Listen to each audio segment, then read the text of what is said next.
So I think I was like 4th grade. We were at my grandparents' house. So my older cousin Jennifer, my sister Erin, my brother Dan, and maybe one of the younger cousins were messing around with the Ouija board, asking it questions like, oh, who am I going to marry when I grow up? The last question we asked, because we stopped playing, was, are you a good spirit or a kind spirit? And it spelled out at times. I mean, we freaked out. I don't know if I've ever played with one after that. I'm sure I've been in rooms where people were messing around with it, but yeah.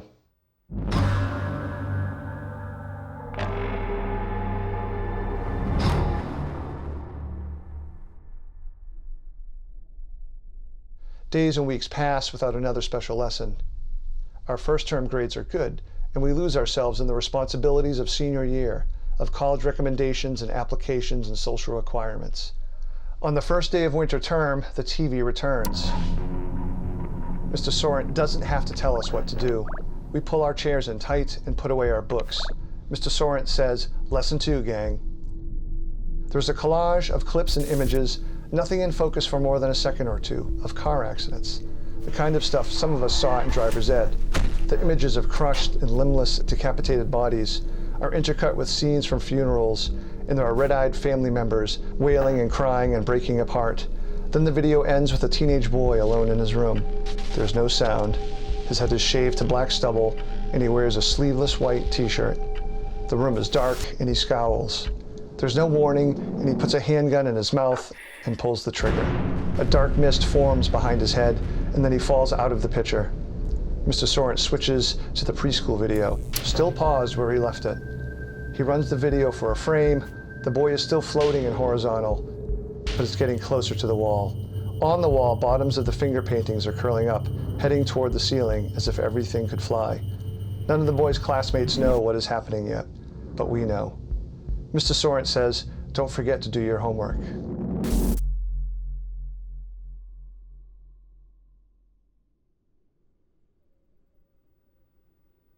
Do I walk around thinking of imminent doom? Kinda, yeah. I do. Like, I would more describe it as like worst case scenarios. My head is always spinning worst case scenarios. I just can't help it. And these could be like very small, like low grade sort of worst case scenarios, like, oh, something that could, it could possibly go wrong in like way X, but it's very not likely. And I try to pull myself out of there, and I think writing helps me do that sometimes, or at least to try to redirect, some of those worst case scenarios process, because I'm interested in that idea of like, what are these characters going to do while the worst case scenario sort of is unfolding before them. It was the summer of '91, just about to turn 20. I was working for the Parker Brothers toy factory. As my dad was a factory worker, he wasn't like a manager or a student or anything, like he worked in the factory as well. It was hard work, because sometimes it'd be unloading trucks, but sometimes we'd be on the assembly lines. But everyone there knew each other. It was kind of a fun place to work. I used to be afraid of Ouija boards until I helped mass produce them. I'm probably still a little afraid of them. One morning, they called a factory-wide meeting in the lunchroom.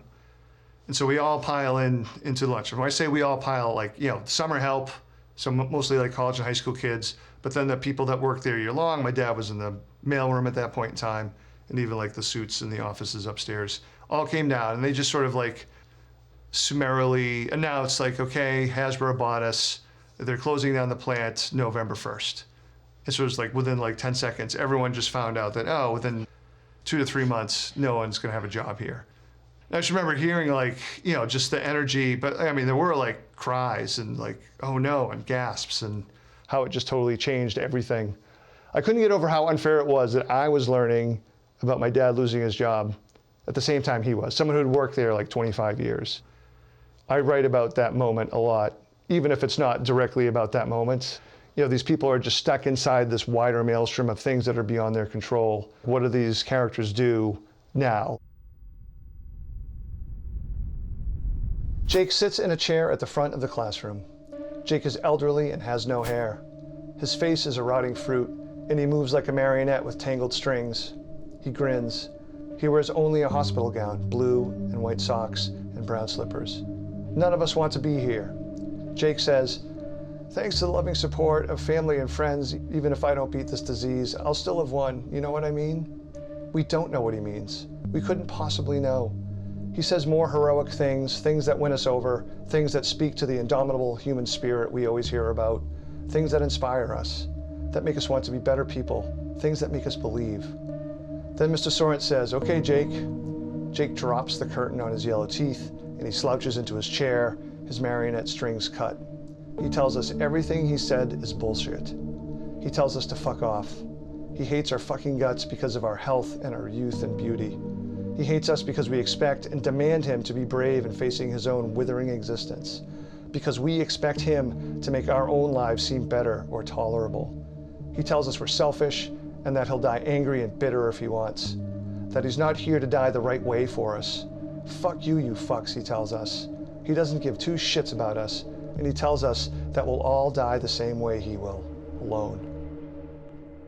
He limps out of the room, limbs shaking and moving in wrong directions. Mr. Sorrent says, "Look here," and he points with his bat. We hate that stupid bat now. We want to steal it or break it or burn it.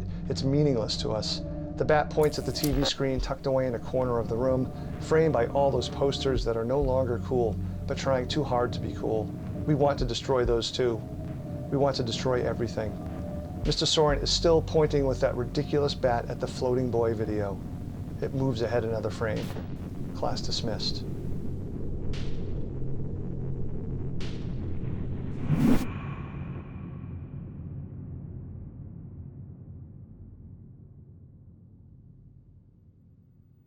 For the first horror movies for me, I was watching Creature Double Feature. The first movie was a kaiju Godzilla movie, but then the next movie would be a black and white B movie like Attack of the Killer Shrews or something with attack in the title, or maybe a Hammer horror movie. And those movies really scared me. Those would give me nightmares. And you know, I slept with like a fortress of stuffed animals around my head. I'm always like, you know, sort of like the Hulk jokes, like I'm always angry. Like I feel like my superpowers is I'm always scared, I'm always afraid. Either as a filmmaker or a writer, like film or write what you know is terrible advice. Write about what you're obsessed with, write your obsessions. That is great advice, because you're going to do it anyway. So you know, whether you're aware of it or not. There was a point in time where I had friends point out to me, he's like, "You know, you write about kids and families a lot." I'm like, "I do?" And then I looked at like this whole swath of stuff. I was like, "Oh, yeah, I didn't even realize I was doing that." Honestly, some of it is a reflection of like me as a kid. Like that's where I was, like that weird state as a young person and as a teenager where, you know, the unknown future. But I think my writing definitely left one plateau, went to another one. And I think that was really pushed by, you know, becoming a parent and like all these new fears and anxieties. So like my apocalyptic fears that I had as a kid had now morphed into like these fears of, you know, one of my ultimate fears is like seeing like the world end now that I had kids, because I'd be seeing sort of like their end. I would just lastly say, I thought it was really interesting. Lisa, my wife, when she had the children, she was the one who introduced me to Stephen King as a reader. She bought me The Stand for my 22nd birthday. For the first like 5 to 10 years after having kids, she couldn't watch horror anymore, couldn't read it anymore. Whereas I went the total opposite direction. Like, and even like I was looking out for, searching out things that had like kids in danger. I don't know why, just to maybe confront it a little bit.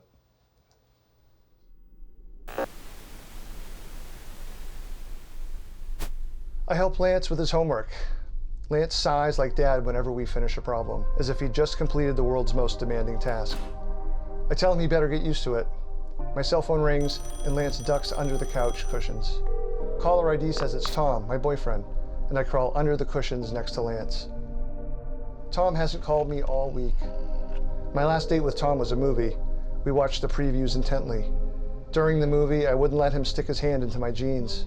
I told him to stick his hand in his own pants. I thought I was funny. He pouted the rest of the night. I don't and won't answer Tom's phone call. I go upstairs into the computer. I tell everyone that I'm going to break up with Tom before I tell Tom.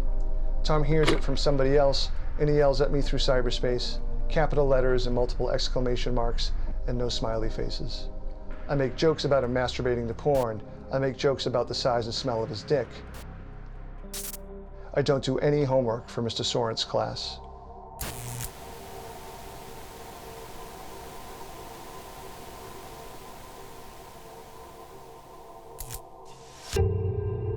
There was one sort of semi-glorious 2-week span where they pulled me out of the factory to test a Nintendo game that Parker Brothers was trying to get into. The game is called Drax Night Out.